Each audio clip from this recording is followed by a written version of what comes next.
IPWF Podcast.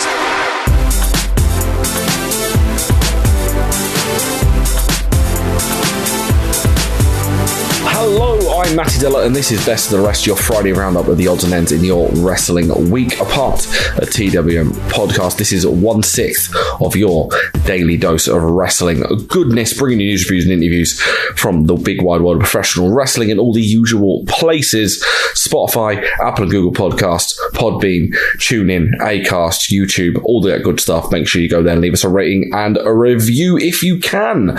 Squared Circle Box, they are our sponsors. Go to squarecirclebox.com. TWM News at 10% off your first order by using that code. That code again is TWM News. We are one show down because it is Thanksgiving. There is no Total Divas, but do not worry. We are going to be as doubly entertained because it's a throwback episode of Impact. But we might be one show down, but we're certainly not one host down. I am joined by the always excellent Kyle James. I've missed this. This is fun. This is the lovely little chill end of the week for me. This is the chilled end of the week, the nice relaxed show that we're totally not recording on a Thursday night. Doing this on a Friday, totally we're not recording it on a Thursday night, and I'm not going to be distracted by I'm a Celebrity that's on in the background. So also, I just have to say, we may be missing Total Divas, but you are recording with the Total Diva. This is true. This is good. And there's going to be lots of puns in this episode, which we'll find out about a little bit later on. But without further ado, we might as well jump right in and talk about NXT UK. The NXT UK Women's Division has suddenly got a lot more interesting because Piper Niven has set her sights on Kaylee Ray's NXT UK Women's title and left a big mark on the champ. She mentioned her name, Kaylee Ray gave her a cheeky slap, and Piper Niven responded with the national response, the national and rational and the natural response. I can't talk. Normally I blame Friday. Today I'm blaming recording this on a Thursday night. Natural response of a backdrop driver, but then Toni Storm returned and got some licks in on KLR, who also wants a shot at the gold. Big question is, she's had a very big week, obviously Survivor Series and all that stuff. Toni Storm is back, but does she need to be, Kyle? Does she need to still be on NXT UK? I think potentially, yeah. There's a lot of unfinished drama with her and Kaylee, because I'm not sure if I remember reading somewhere, apparently Toni got a little bit fucked up, in that title match. Mate, I think she was injured out for a while, and they played it off the fact that she was just mentally broken from Kaylee Ray using her manned games against her in their title match. But this is interesting because now they've pretty much got Toni Storm and Piper Niven both going after Kaylee Ray's title. Dare we think that we maybe in this day and age we're going to get heel Toni Storm? I mean, we've just got heel Dakota Kai. Why not make all of the Australasian female competitors, make them all heel? Because that's xenophobic. Well, no, we have Rhea Ripley, that's fine. Just have the one. The rest of them can be heel. Yeah, but the irony of that, we're saying Rhea Ripley, Australian, Toni Storm from the Gold Coast, but actually born in New Zealand. These bloody Kiwis. That's why I said Australasian. So maybe it's New Zealandese people, heel. Australian face. There we go. There's the differential. But in all seriousness, I wouldn't be against them turning her Toni Storm at all. I'm not mad at it. If they do this, maybe she's upset that Piper Niven's got in her business, so to speak. You stole my spot. Yeah, you were supposed to be my friend. They could do the Batista. They took our jobs. She took her job. And it just ends with a big pile. No, and yeah, I'm okay with Toni Storm being healed, but we'll see where this goes. Will it end in triple threat match at TakeOver? I don't know. However, we did get a very, very good match between Piper Niven and Ginny, and usually we don't really talk about really good matches on NXT UK because NXT UK, the matches are usually okay at best. They're However, this Piper Niven and Ginny match was really good. Other things on NXT UK, Imperium Gallus in the main event, featuring the Jazz Stylings of Ilya Dragunov. They ended in a DQ because they all had a fight a bit too long. And as much as everyone wants to deny it, it does look like we're going to get Joe Coffey versus Volta at TakeOver Blackpool. Boo! I don't like it. Please press pause on this, like, happening. No, change it. Literally have anything else. Like, Volta Ilya is generally what I thought they were going for. But they are really, are they really going to have a year to the day that Volta literally booted Joe Coffey at the main event scene in NXT UK? They're going to have Joe Coffey face him for the belt, face Joe Coffey. Like, he's great, but he's great when he's the Iron Man and he's on his own, not as part of Gallus, who are now inexplicably faces against Imperium. It's just, I don't get it. I genuinely hope that if this match happens, that we get like a 1 minute match, Walter destroys Coffey, and then like Sid Scarlett's just like, lol, you forgot about the other member of Gallus, Gregory Scotland, and Ilya comes out. Gregory Scotland. I remember we gave him that name, Gregory Scotland. We saw a man like Darius Gordon, and he got attacked by the returning Eddie Dennis, the principal, the Maleficent Welshman, whatever they keep calling him. Is it Maleficent or is it Malevolent? I think it's Malevolent. I have a t-shirt somewhere that says what it is, and I don't remember. If it was Maleficent, it'd be brilliant because he could wear the big hat. He just comes out as Angelina Jolie. But yeah, Darius on NXT UK. That was lovely.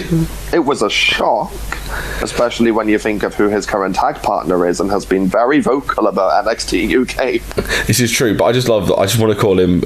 He is man like Darius when he's not in NXT UK, but when he's in NXT UK, he is a man called Darius Gordon. They called Tom Phillips called Darius one of Trent's pupils, and I was like, is he though?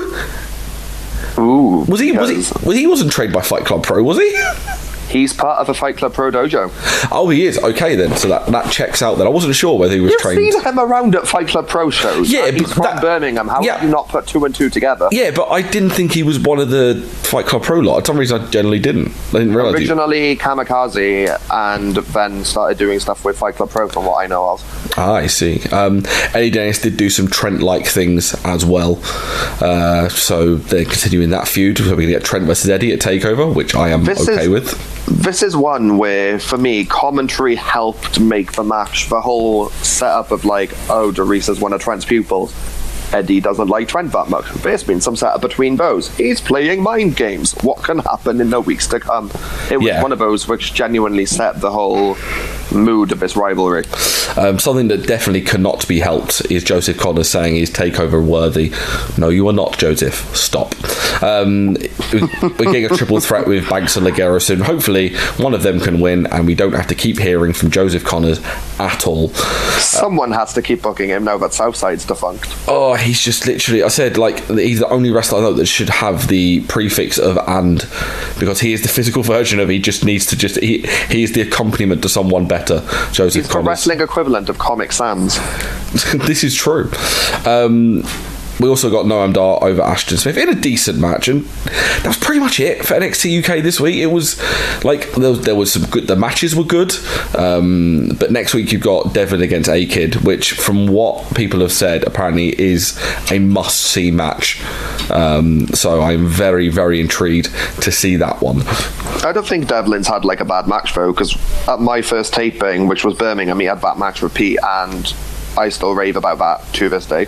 Yeah, no, he's quickly becoming the basically the ace of the Irish ace, which is ironic, of NXT UK, and that match against A-Kid comes highly recommended, so I am highly intrigued. This podcast, and indeed all TWM podcasts, are brought to you by SquaredCircleBox.com, the only place for your monthly wrestling box needs. With things from superstars from WWE, AEW, New Japan Pro Wrestling, Impact Wrestling, British Wrestling, Independent Wrestling, and loads more, it is the only place that matters if you want to get the best wrestling swag for a low, low price. That low, low price is just £25, people. What a bargain! And you can get snapbacks, t-shirts, magazines, DVDs, trinkets, whatchamacallit, doodads, you name it, they have it each and every month. And just because you listen to TWM, you sexy, sexy people, you get 10% off your first order. All you got to do is use the code TWM News in the checkout. Just use the code TWM News in the checkout for 10% off your first order at SquaredCircleBox.com.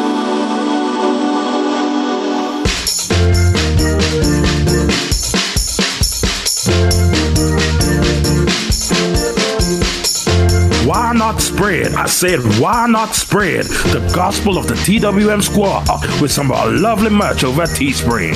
We have t-shirts for all shapes and sizes, hoodies, sweatshirts, mugs, stickers, and loads more. Also, just for listening to this podcast, you can get 10% off your order. I said using the code podcast. That's podcast. Once again, podcast in the checkout for 10% off at teespring.com/stores/TWM-wrestling-merch. That's right. Praise. Testify. So, to celebrate Thanksgiving, Impact decided to throwback, and we got IFWP Throwback Throwdown. And my God, Carl, this was so much fun. Was it? Did you not really? I thought this was brilliant. I thought this was feeble compared to Progress's theme shows. Yeah, but you can't. Like, that's not fair to compare. I thought this was really, really fun. They tried, they did the 80s throwback thing. I think everyone was cast very, very well, and I really enjoyed it. I thought this was just incredibly, incredibly fun. It was enjoyable, but I think, like, you have to say we've seen it done better. Also, I'm British. Let me complain. It's what we do. But also, I would say, Progress, they can get away with more risque 80s jokes, whereas this one, they have to keep it somewhat TV. You still got some funny bits, which was great. We got Giuseppe Scavelli. He sounds too much like Josh Matthews. He didn't put a voice on. He's no Lance Catamaran. I'll give him that. I'm still popping at Sexton Hardcastle. still made me laugh every time I see him. And they did make it look like a legit 80s TV wrestling show, which was fun. We opened it up with Special Delivery Pete over Rip Razor. No, Rapid Delivery Pete. Was it? Oh, his finisher was Special Delivery, wasn't it? And his name was Rapid Delivery Pete. Rip Razor is a gutter bomb, and Sexton Hardcastle wants Rapid Delivery Pete's pizzas. Pete tries a headlock but gets burned by Rip's cigarette, as Sexton says Giuseppe looks like looks like Stu Hart, which really made me laugh. And then Special Delivery Pete is a big slam.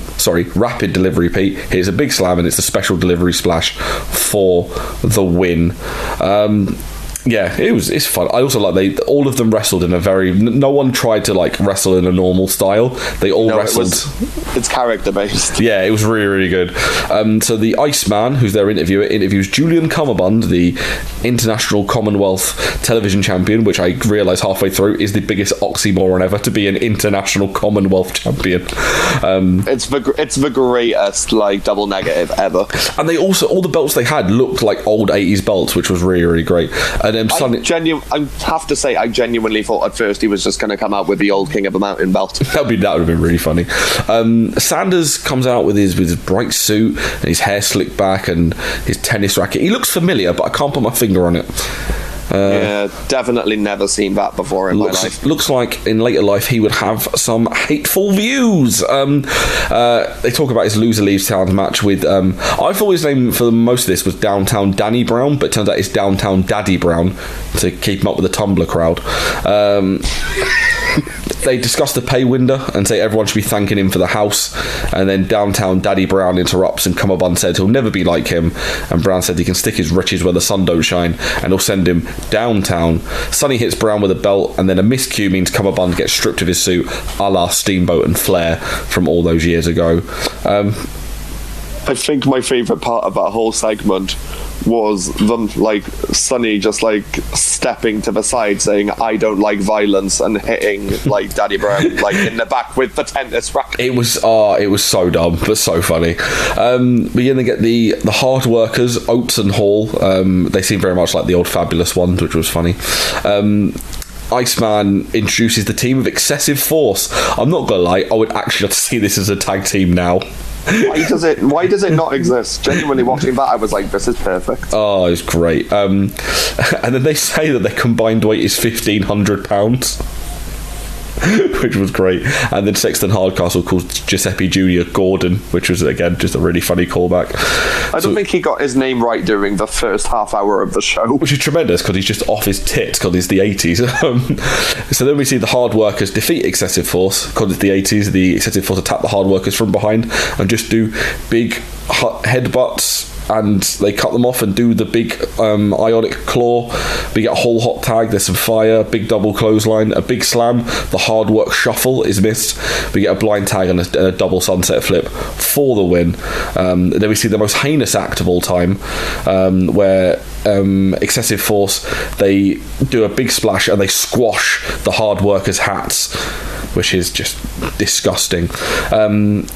And then also we see next week we see the debut of the New Wave, which is a new surfer team coming to the IPWF. Can't wait to see them next week. Now this is where I'm going to peek behind the curtain, because I thought this was absolutely genius what they did. So they had Johnny Swinger over Buck Gunderson, and they're classing Swinger as a young up-and-comer. The funny thing... I heard it and I just couldn't carry on. I think double take. The funny thing about this is, you know what the best thing about this was? I might have missed it. Go on. They literally had this match last week on Impact. Really? So basically what they did was they had Johnny Swinger acting like he's still in the 80s and the 90s on Impact, beat Buck Gunderson, and then threw back to 30 years later where Johnny Swinger's a young up-and-comer facing the same guy. Oh my god. That's actually brilliant. That's genius. It's so good.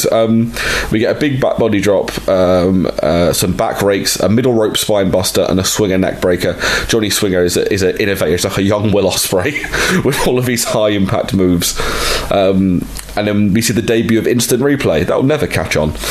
Nah, definitely not in this day and age. Oh, this killed me as well. The fact they went, I can't believe we've signed this guy. And they brought in Frank the Butcher from Southpaw Regional Wrestling.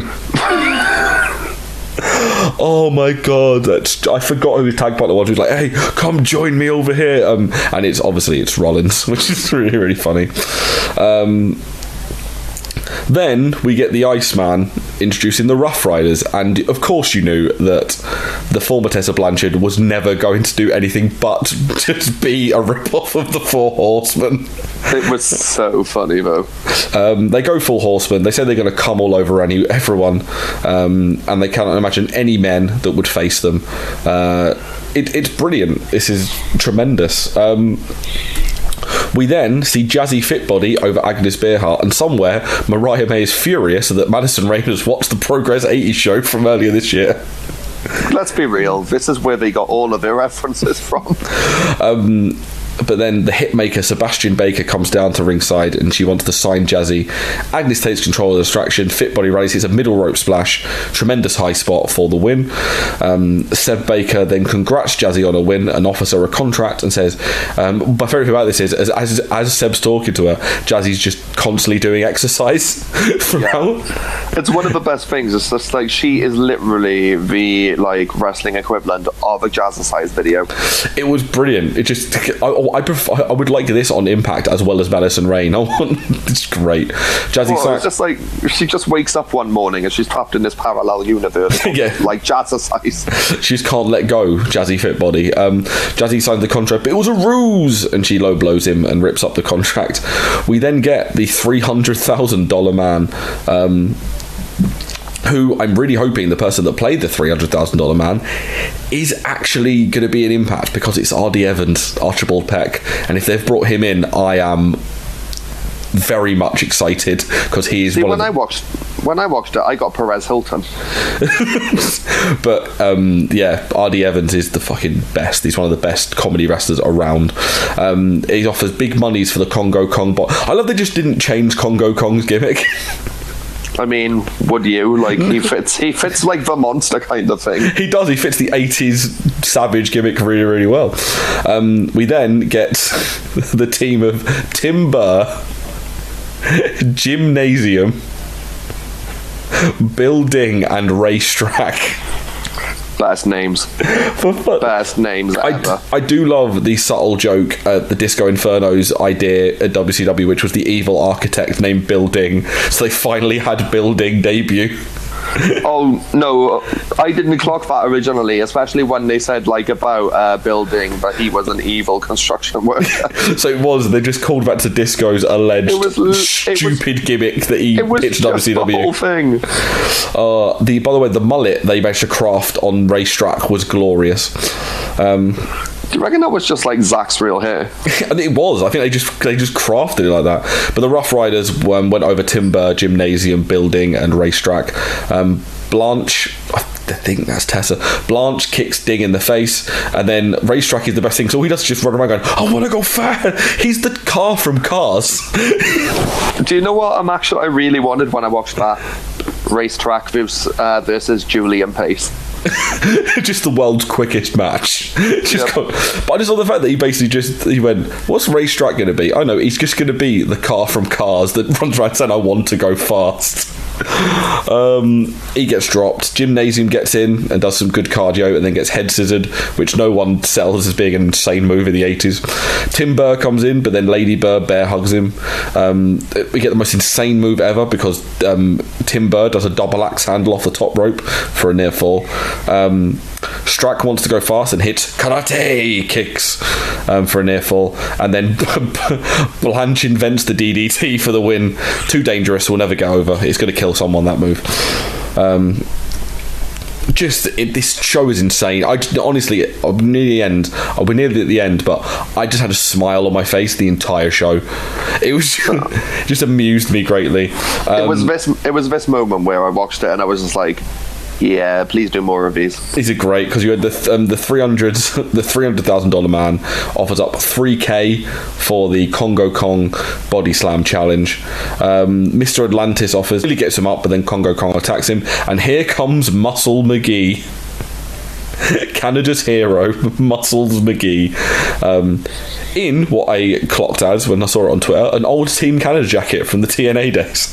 Oh God, I didn't even realise that. They just taped over the front where it said someone's name. He doesn't want the money, he's doing it for Canada. $300,000 man goes flying, Kong and McGee go at it and he slams him.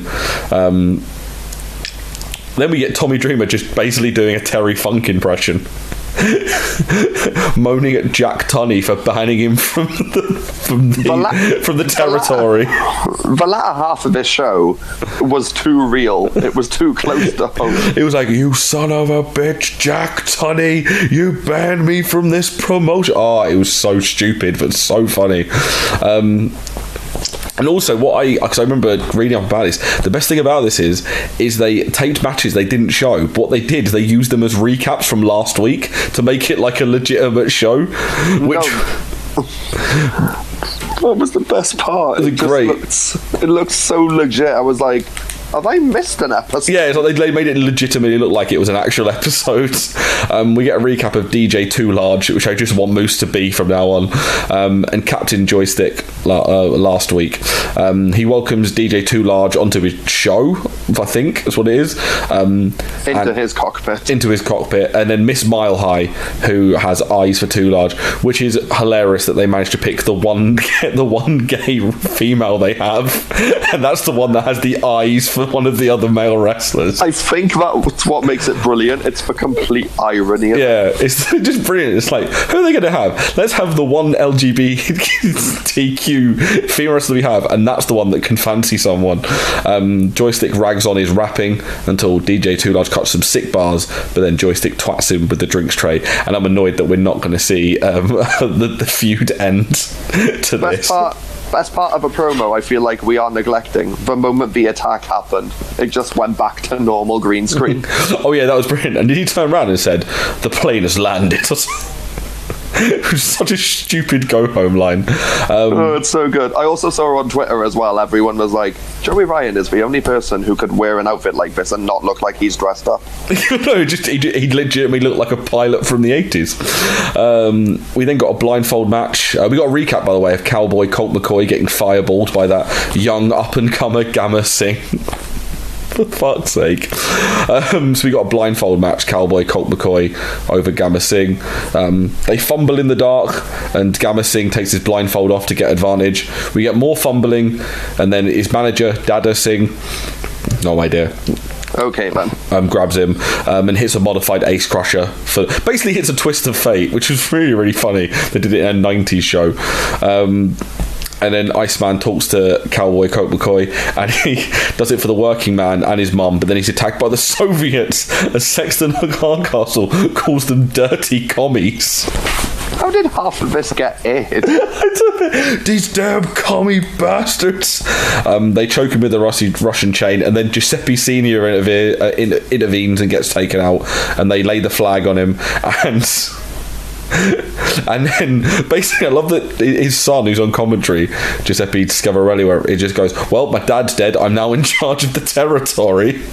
I'd clocked out at that point because I was just like, oh my god, the Russians are here. They just went, Sexton calls them communist bastards as well. Yeah, and then it's just like, okay, this promotion is now owned by the child. This is so dumb. And who was it? It was Elgin, and who's the other? Oh, it was Elgin and what's it, Fulton, wasn't it, with the commies, which was funny. Yeah. I think the best part of it as well is just like, they were just like, oh no, he's draping the flag. As in, the worst thing that you can do is drape a flag over someone. It's going to be like, well, you're dead now. Sexton goes, my god, it's World War III. It's just it's so funny. And Giuseppe Junior is upset with the Soviets and he's going to team with Cowboy Colt next week to face them in a match we're not going to see, so I'm upset. Then we get the main event for the International Commonwealth Television title, and the loser leaves town match as Downtown Daddy Brown defeats Julian Cumberbund, and this is the most 80s TV main event I've ever seen. So Cumberbund gets a cheap shot, then Atomic drops by Daddy, which just sounds weird to say out loud. Cumberbund then hides in the crowd and gets popped by Downtown. Sonny hits Downtown with a tennis racket and Julian gets a near fall. Julian locks in the figure four, gets assisted by Sonny in reverse pressure. Julian gets to the ropes. I hate saying it, Daddy gets a near fall off a sunset flip. It is the weirdest phrasing ever. As we find out that Julian went 60 minutes with Billy Robinson in Japan, which is funny. Downtown elbow, diving elbow, but Sonny puts Julian's foot on the rope. Sonny gets involved. They get a tennis racket for a near fall. Julian and Sonny have a miscue again, and we get a schoolboy for the win. And Downtown Daddy Brown, Daddy's home. Daddy has the gold before NXT. Daddy Brown is your IPWF International Commonwealth Television Champion.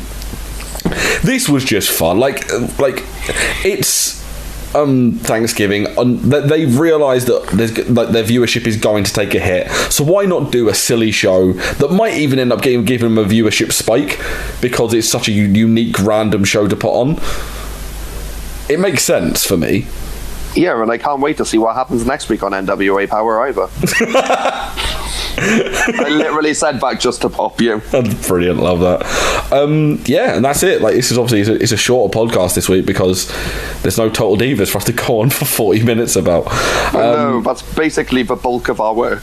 However, this week. Next week there will be an addition to the show because we'll be talking NXT, we'll be talking Impact, we'll be talking the return of Total Divas. It's the first part of the 2-part season finale of Total Divas, and we'll be discussing Starrcade. We're going to talk about the 1-hour show that's on the network on Sunday.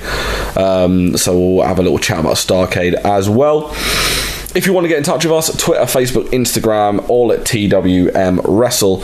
Subscribe to us on iTunes, Stitcher, Google Podcast, Spotify, TuneIn, Acast, Podbean, YouTube, all that good stuff. On TWM.news, you can go check out our Reasons to Be Cheerful article. You can check out 5 wrestlers that you may not know were in films, courtesy of George. We've got some articles on Corey Graves, Rhea Ripley. We've got stuff Survivor Series and Takeover. Please go and check them out if you can at TWM.news. Kyle, social media. Follow me at Skyscraper. Don't even want to know what that is. I'm at Matty ID. We are at TWM Wrestle. Thank you for listening to this shorter version of Best of the Rest this week, and enjoy your weekend. Make sure you check out Kimmy and Reese tomorrow for some Smack Talk, talking about Friday Night SmackDown. But until next Friday, goodbye. And subscribe to IPWF. Long live the Federation.